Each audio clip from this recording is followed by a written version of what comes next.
So today we'll discuss descriptive paragraph, descriptive writing, how to write descriptive paragraph.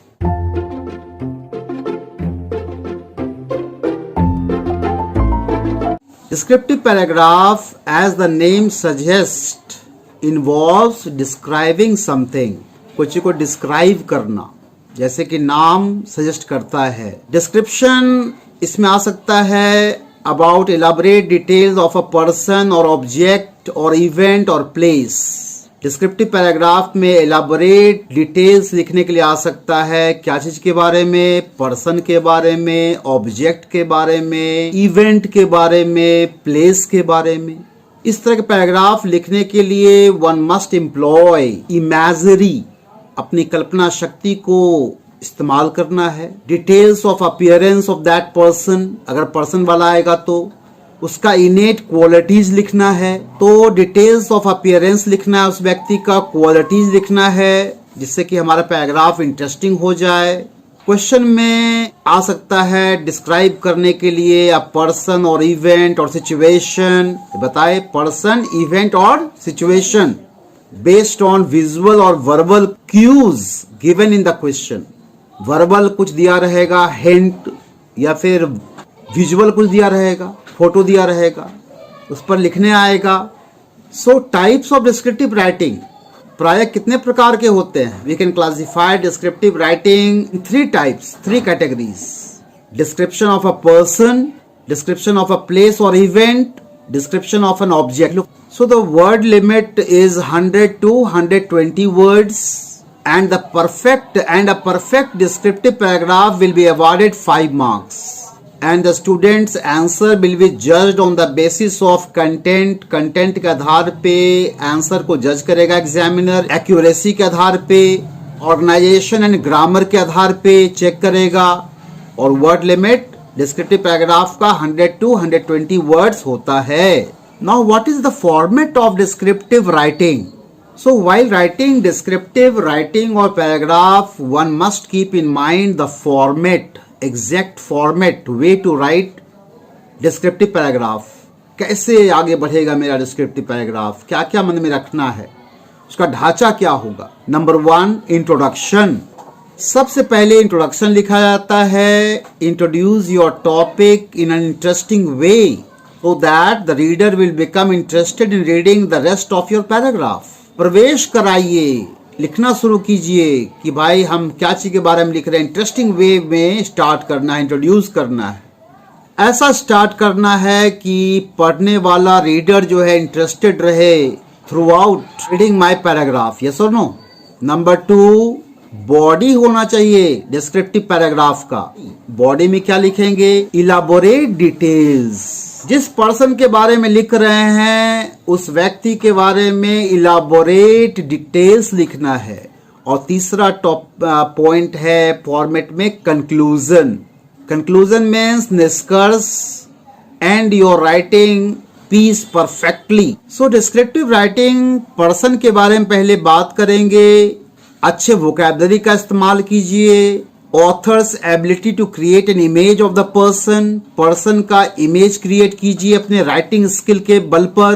Place के बारे में लिख रहे हैं तो प्लेस के बारे में इमेज क्रिएट कीजिए. ऑब्जेक्ट के बारे में तो एक इमेज क्रिएट कीजिए अपने राइटिंग के बल पर, जिससे पढ़ने वाले के अंदर इमेज बन सके.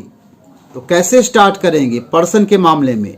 How to write a perfect descriptive paragraph based on a person. Number 1, first impression. उस व्यक्ति के बारे में पहला इंप्रेशन क्या है आपका? अच्छा है कि बुरा है, स्मार्ट है कि हैंडसम है, टावरिंग पर्सनैलिटी है. First impression.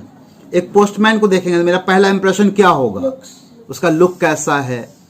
स्मार्ट है, हैंडसम है, थोड़ा प्रॉम्प्ट है, इंटेलिजेंट है, बूढ़ा है, युवा है. नंबर 2, अपीयरेंस डिस्क्राइब कीजिए. अपीयरेंस में क्या लिखेंगे? Height, build, facial feature, hairs, मोटा है, ताजा है, हाइट कैसा उसका है, बिल्ड कैसा है, वो हेल्दी है, बल्की है, मस्कुलर है, शॉर्ट है. फेशियल, उसका फेस कैसा है, फेशियल फीचर्स, चेहरा का कटिंग कैसा है, गोरा है, हेयर कैसा उसका है। नंबर 3, ये समझ जाओगे तो लिखना आसान हो जाएगा क्या क्या हमको लिखना है। Number 3, personality. पर्सनैलिटी मतलब उसका व्यक्तित्व कैसा है, वो काइंड आदमी है, चार्मिंग आदमी है। तो हम लोग पर्सनैलिटी जब डिस्क्राइब करेंगे तो उसको पॉजिटिव रखेंगे, काइंड है, चार्मिंग है, कीप इट पॉजिटिव। उसके व्यक्ति के बारे में सकारात्मक बात लिखना है। Any problem? Number 4, mannerisms. Mannerisms कैसा उसका मैनर कैसे है। पोस्टमैन घुसा तो क्या हमको ग्रीट किया कि नहीं, अभिवादन किया कि नहीं, मैनर कैसा है उसका है, क्या वो ग्रीट किया कि नहीं, हेल्पिंग एटीट्यूड है कि नहीं, लविंग टू हेल्प अदर्स की है कि नहीं एटीट्यूड उसका, ये सब मैनरिज्म में आता है। नंबर 5 क्या लिखना है, हॉबीज क्या उस व्यक्ति का है। हॉबीज क्या है उसका, गार्डनिंग हॉबीज है, कुकिंग है, सिंगिंग है, पेंटिंग है, वो डिस्क्राइब करेंगे। हॉबीज में उसका हॉबीज लिखेंगे, क्या करना पसंद करता है वो खाली समय में, लीजर टाइम में। Number 6, career. तो करियर के बारे में लिखना है। करियर में क्या लिखेंगे, लाइन ऑफ वर्क, किस क्षेत्र में काम करते हैं, line of work. Attitude towards their job, क्या वो व्यक्ति जिस करियर में है, जिस वर्क में है, क्या वो अपने जॉब को पसंद करता है कि नहीं, उसके जॉब के प्रति आकर्षण है कि नहीं।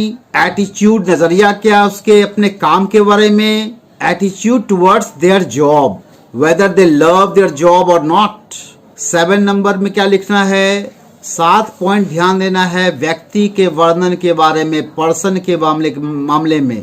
Where and when the writer was introduced to the person. Where कहाँ और कब, द राइटर लिखने वाला कौन है, आप हैं। Was introduced to the person, कहाँ उससे मुलाकात पहली बार हुई, ये भी लिखना है बॉडी में।